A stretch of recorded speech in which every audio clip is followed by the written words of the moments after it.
Hello student, welcome to class 11th. Today we will understand third uses of dimensional analysis which is a deducing relation among the physical quantities.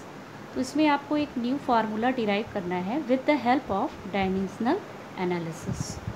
For this to find the form of physical formula, first of all we first consider all the physical quantities on which a given physical quantity is likely to depend.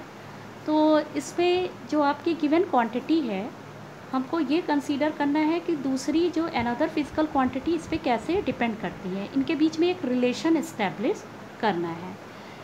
And then by the application of principle of homogeneity of dimension we eliminate those quantity on which the physical quantity does not depend. और उसके बाद आपको जो quantity depend नहीं करती है उसको homogeneity principal से उसको एलिमिनेट कर देंगे. Now let a physical quantity Q depends on another physical quantities x, y, z. Therefore Q is the function of x, y, z. Q आपकी गिवन फिजिकल क्वांटिटी है, ये x, y, z पे depend करती है.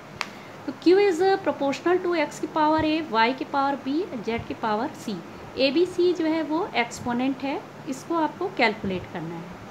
Proportionality eliminate करिए और k एक जो है डायमेंशन लेस कांस्टेंट है. नाउ इसके लिए हम एक एग्जांपल से समझेंगे.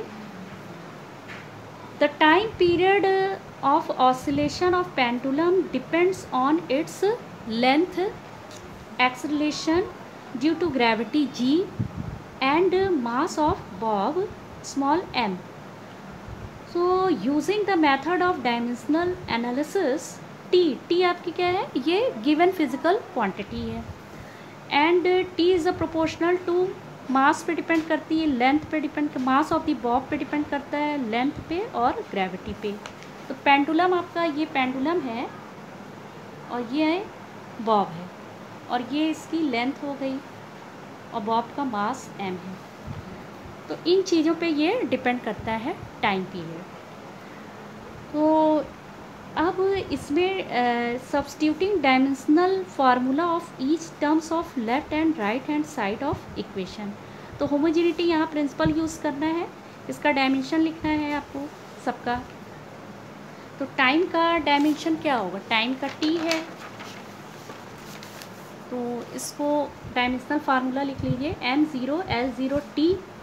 और यहाँ पे m की पावर a और l का तो l ही होगा और g का क्या होगा, g जो है एक्सेलरेशन है, l t माइनस 2 है. तो l को एक तरफ कर लीजिए और मास को अलग कर लीजिए. m की power a, l b plus c और t माइनस 2c. अब comparing exponent of each fundamental physical quantity on both side.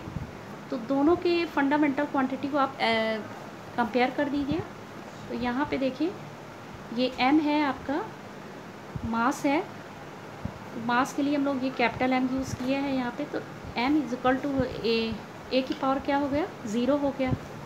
l के लिए देखिए b plus c is equal to 0 और minus 2c is equal to, यहाँ से t के लिखे minus 2c is equal to 1 आ जाएगा. We get a is equal to 0 ही है और c की वैल्यू यहाँ से आ जाएगी -1/2. सो b इज इक्वल टू 1/2.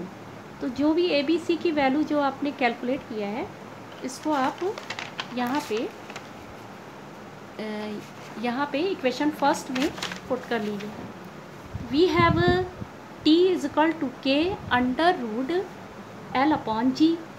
तो ये हमारा जो टाइम पीरियड है पेंडुलम का, तो ये जो है फार्मूला मेरा ये इस्टेब्लिश हुआ है और इसमें मास वाला जो कि ये डिपेंड नहीं कर रहा है, तो ये क्या हो गया, ये एलिमिनेट हो गया. तो t is equal to k under root l upon g हो गया. On the basis of experiments k की वैल्यू क्या लेंगे, वो 2 पाई ले सकते हैं, एक्सपेरिमेंटल वैल्यू है, इसको हम डायमेंशन से नहीं पता कर सकते. तो t is equal to 2 pi under root LG. इस तरह से हमारा जो टाइम पीरियड जो फिज़िकल क्वांटिटी है वो दिया था और उसमें जो भी क्वांटिटी डिपेंडेंट थी उनके बीच में रिलेशन इस्टेब्लिश करके इस तरह से हमारा एक न्यू फार्मूला मिल गया। तो I have send you some question like this, please try to solve it. Thank you so much.